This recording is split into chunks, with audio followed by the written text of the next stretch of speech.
हम इसी समय वचन के प्रचार में जाएंगे, परमेश्वर का आत्मा आपको छुए और बंधन टूटेंगे उन लोगों के जो लोग इस समय वचन में बने हुए हैं, जो लोग आशीष में बने हुए हैं। मैं देख रहा था जैसे मैंने कहा कि अगुनस भट्टी, और अभी मैंने विलियम को बोला, अभी मैंने किसी को नाम लेकर बोला कि जो हंस रहे हैं उनके घर गुड न्यूज़ आ रही है, तो वो एकदम से हंसने लगे। इसका मतलब क्या होता है कि ये उनके कान खुले हुए हैं। इसका मतलब मुझे पता लगा उनके कान खुले हुए हैं और उनकी आंखें भी खुली हुई हैं और वो स्माइल भी दे सकते हैं। इसका मतलब वो अंदर से उनकी आत्मा भी तैयार है रिसीव करने के लिए। तो आपको भी ऐसा ही करना है। जो ऑनलाइन जुड़े हुए हैं, तो परमेश्वर का आत्मा आपसे प्यार करता है। जब आप वचन को सुन रहे होते हैं, तो प्रॉफिट की बात को जब आप मान रहे होते हैं, तो परमेश्वर उस दिन से आपके बंधन तोड़ना स्टार्ट करता है। मतलब कि नामान को कोड़ी था, लेकिन कब चंगा हुआ वो कोड़ से, जब उसने अलीशा प्रॉफिट की बात को माना। मतलब कि जैसे ही उसने कहा कि ये काम कर, और उसी समय वो काम करना असंभव था या नहीं था। वो उसके घर में भी नदी जारी थी, उसके देश में भी वो नदी थी, उसके घर में भी पानी था। लेकिन जब मैं बोलता हूँ अपने पानी को उठा लो, अपने तेल को उठा लो, तो आप उठा लेते हैं। और मैं कहता हूँ सिर पर हाथ रख लो, आप रखते हैं। तो इसका मतलब ये है कि आप नबी की बात को मान रहे हैं, परमेश्वर की बात को मान रहे हैं। इसका मतलब कि नामान जो है वो आज्ञा मानने से चंगा हुआ, प्रॉफिट की बात को मानने से चंगा हुआ। जब आप मेरी बात को मान रहे हैं, तो इसका मतलब यह है कि परमेश्वर की बात को आप मान रहे हैं और खुदा के कलाम को आप अपने जीवन में लेना चाहते हैं, ग्रहण करना चाहते हैं। तो अगली बरकत किसी और की नहीं, पड़ोसियों की नहीं, आमीन बोलने वालों की और स्माइल देने वालों की होगी, यीशु के नाम में आमीन। तो आइए हम वचन में जाएंगे। परमेश्वर का आत्मा आपको छुए। पवित्र आत्मा जी, मैं प्रार्थना करता हूं पिता परमेश्वर, आज तेरा कलाम सुनने वाले लोग 30 गुना नहीं, 60 गुना नहीं, 100 के 100 गुना ब्लेस हो जाएं, जैसे इसहाक ब्लेस हुआ। पवित्र आत्मा, जिस साल में उसने बोया उसी साल में वो आशीषित हो गया। पवित्र आत्मा, मैं आज इनको गारंटी देता हूं यीशु मसीह नासरी के नाम में। जितने मुझे सुन रहे हैं, आज मैं आपको गारंटी दे रहा हूं, क्योंकि क्रिसमस के दिनों में मेरा जोश बढ़ जाता है प्रचार करने का। आज आपको क्रिसमस के दिनों में गारंटी दे रहा हूं, इसी साल में बोओगे और इसी साल में आप काटोगे यीशु मसीह के नाम में। गुड न्यूज मिलेगी यीशु मसीह के नाम में। आज बहुत सारे लोग जो हैं गरीब हैं, अनाथ हैं, बेसहारा हैं, बेकार हैं, लाचार हैं, लेकिन बहुत सारी प्रार्थना करने के बाद भी उनके काम टेढ़े हो जाते हैं। बहुत सारे लोग ऐसा अपने लाइफ में फील करते हैं कि मेरे काम बार बार टेढ़े क्यों हो रहे हैं, क्यों मेरे साथ ऐसा हो रहा है बार बार, क्यों मेरे साथ प्रॉब्लम आ रही है बार बार। तो पवित्र आत्मा ने मुझे बताया कि इनको बता कि आज का टॉपिक है कि परमेश्वर की प्रेजेंस में कैसे चलें। मतलब कि खुदा की प्रेजेंस में हम कैसे रहें और चलना सीखें। और ये टॉपिक है हमारा कि खुदा की प्रेजेंस में चलने के फायदे। इसका मतलब 3 तरीके से आपको बता रहा हूं कि आप कोई भी टॉपिक इसको बना सकते हैं कि लेकिन मेन टॉपिक ये है कि खुदा की प्रेजेंस में जब हम चलते हैं, तो उसका मतलब कि उसके बाद हमारे फायदे होने शुरू हो जाते हैं। हम बाइबल में देखेंगे कि परमेश्वर चाहता है कि खुदा की प्रेजेंस में चलना सीखें। हम कैसे सीखते हैं? इब्रानियों की 3 की 8 को जब हम पढ़ते हैं, बहुत सारे लोग आज भी प्रॉब्लम्स में क्यों हैं? क्योंकि वो खुदा की प्रेजेंस में चल नहीं पा रहे। या तो उनके पास कोई कोच नहीं है, या फिर उनके पास कोई टीचर नहीं है, कोई प्रॉफिट नहीं है, या फिर उनके पास वो किसी को स्पिरिचुअल फादर बनाना नहीं चाहते अपना। वो अपने अंदर घमंड का आत्मा रखना चाहते हैं कि मुझे बाइबल पढ़नी आती है, मेरा नाम तो शुरू से ही विलियम है, या क्रिश्चियनिटी में मेरा नाम है पीछे लिखा यूसुफ। तो मैं उन लोगों को कह रहा हूं कि आपके नाम रखने से कुछ नहीं होने वाला। परमेश्वर का आत्मा कह रहा है कि आपकी जब तक स्पिरिचुअल लाइफ तैयार नहीं होगी, तब तक परमेश्वर काम नहीं करेगा। लेकिन अब तक पवित्र आत्मा ने मुझे कहा, जिनकी गवाहियां नहीं बनी, जिसकी टेस्टमनी नहीं बनी, जिसके काम रुके हुए हैं और वो सोच रहे हैं कि शायद मेरा कुछ नहीं बना अब तक, मैं अभी जब प्रार्थना कर रहा था तो पवित्र आत्मा ने मुझे कहा कि आज मैं उन लोगों की गवाही बनाऊंगा जिनकी एक भी गवाही नहीं बनी। हालेलुया। आज आप हैं वो लोग यीशु मसीह के नाम में, आपकी टेस्टमनी बनेगी और आप आशीष को देखेंगे। तो हम देखते हैं इब्रानियों की 3 की 8 में लिखा, तो अपने मन को कठोर ना करो, जैसा कि क्रोध दिलाने के समय और परीक्षा के दिन जंगल में किया था। हालेलुया। ये बात किसको बता रहा है परमेश्वर? कह रहा है कि मूसा के लोगों को बता रहा है कि इजरायलियों ने उन दिनों में परमेश्वर की प्रेजेंस में चलना सीख लिया, क्योंकि वो कह रहे थे कि हम परमेश्वर की प्रेजेंस में चलेंगे, लेकिन कभी दुख ना आए, कभी मुसीबत ना आए, कभी कर्जा ना आए, कभी प्रॉब्लम ना आए, कभी ऐसे दिन आए ना। बस कहता है परमेश्वर, तो हम तेरी प्रेजेंस में चलेंगे, वरना नहीं चलेंगे। मैं आपको झूठा गोस्पेल नहीं बांटता, मैं उन लोगों को बता रहा हूं कि कई बार 2 तरीके से कह रहा है परमेश्वर अपने लोगों को चेक करता है।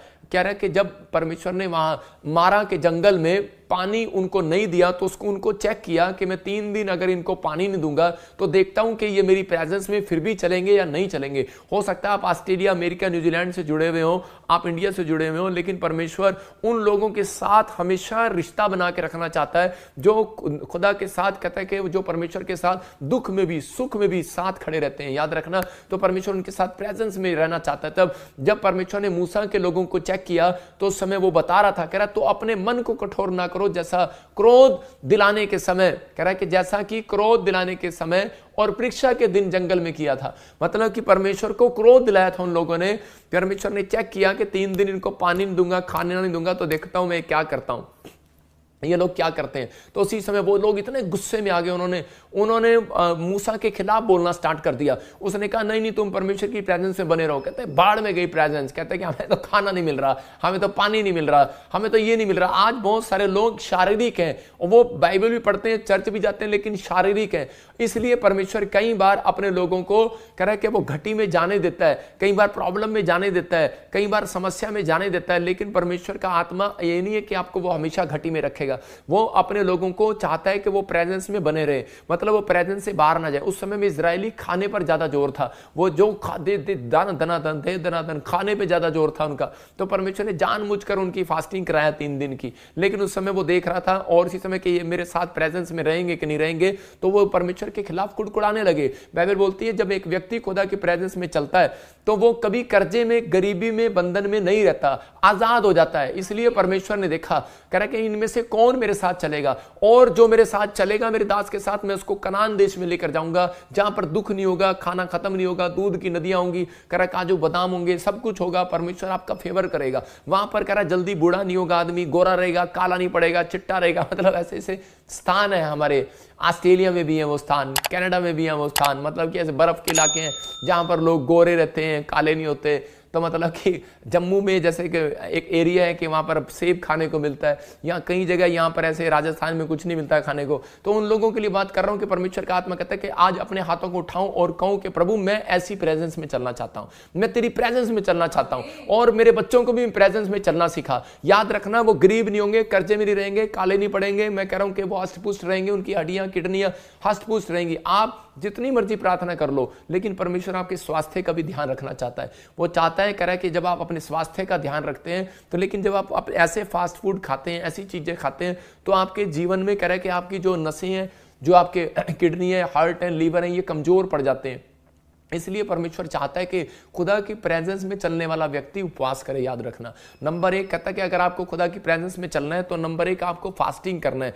अगर आप महीने में 3 बार उपवास करते हैं, मैं कहता हूं कि आपकी किडनियां सुरक्षित रहेंगी, आपका लीवर सुरक्षित रहेगा। ये डॉक्टर भी सलाह देते हैं, आप पूछ लो, आप पुराने नियम में पुराने लोग भी सलाह देते हैं। तो आपको इस समय कह रहा है कि आपको दूसरा काम क्या करना है। कह रहा है कि दूसरा काम आप परमेश्वर को प्रेजेंस में लेने के लिए बांधना पड़ता है। बाइबल बोलती है, कह रहा है बांधना है परमेश्वर को प्रेजेंस में लेने के लिए। कैसे? कहता है कि अपनी कोठरी में जा और प्रेयर कर। और अगर कह रहा है कि आपने अपनी प्रार्थना का लेवल बनाया हुआ है, अपनी कोठरी में परमेश्वर को बुलाना चाहते हो, तो आपने एक प्रेयर रूम बनाना है अपना। हो सकता है आपका हार्ट आपका प्रेयर रूम हो, आप ध्यान लगा रहे हैं और ये प्रेयर रूम है। मैं जिन लोगों को समझाता हूं और समझने के बाद उनके घर में आशीषें आना शुरू हो जाती हैं यीशु मसीह के नाम में। तो ये प्रेयर रूम है। तो पवित्र आत्मा कहता है कि जो बंदा प्रेयर करता है वो मेरी प्रेजेंस में चलता है और परमेश्वर उसके साथ बंध जाता है। याकूब ने देखो क्या किया। याकूब ने इतनी प्रार्थना किया, भोर के समय उठा और इतनी प्रार्थना किया, और इसी समय एक एंजल उसके पास आया, स्वर्गदूत आया, मैं कहूंगा परमेश्वर था। और इसी समय वहां पर आकर वो कह रहा है कि मुझे छोड़ दे, मुझे जाने दे। कौन कह रहा है? परमेश्वर, यहोवा कह रहा है मुझे जाने दे। लेकिन वो कह रहा है कि उसने उसकी टांग को पकड़ लिया, जांघों को पकड़ लिया और बोलता मैं तुझे नहीं जाने दूंगा। बोलता मुझे जाने दे। कहता मैं तुझे जाने नहीं दूंगा। कहता वाह, क्यों नहीं जाने देगा? कहता नहीं, कह रहा मुझे पता है तू भोर के समय आशीष देता है। कहता मैंने प्रेजेंस में चलना सीख लिया, मैंने तुझे बांधना सीख लिया। इसका मतलब जो प्रार्थना करते हैं वो परमेश्वर को अपने पास बांध के रखते हैं। हालेलुया। एक पत्नी को पता है पति को कैसे बांध के रखना है, पत्नी को पता है पति को कैसे बांधना है। कहां जा रहा, कितने कमा के लाया, जहां जाएगा मेरे को साथ लेके जाना उसको पता है कि मुझे बांधना है। लेकिन पति को भी पता है पत्नी को कैसे बांधना है। पत्नी को कैसे बांधते हैं? जो सैलरी आए उसके हाथ पे रख दो, क्यों सपना, और एक गोलगप्पा उसे एक हफ्ते में जरूर खिला दो। मतलब कि बांधना, मतलब जो अपनी पत्नी को बाजार में लेके जाता है और सैलरी उसके हाथ पर रखता है वो बंधी रहेगी भाई साहब। तो मैं आपको बता रहा हूं कि आप परमेश्वर को बांध नहीं सकते। मत्ती के 18 में देखो क्या लिखा, जो तुम धरती पर बांधोगे स्वर्ग में बंधेगा, जो तुम धरती पर खोलोगे स्वर्ग में खुलेगा। फिर से पढ़ो, देखो इसको, मैं तुमसे सच कहता हूं, जो कुछ तुम पृथ्वी पर बांधोगे वह स्वर्ग में बंधेगा, जो कुछ तुम पृथ्वी पर खोलोगे वह स्वर्ग में खुलेगा। मैं से एक बार इंग्लैंड में गया और वहां पर बहुत सारे पास्टर जो है, मेरे क्रूसेड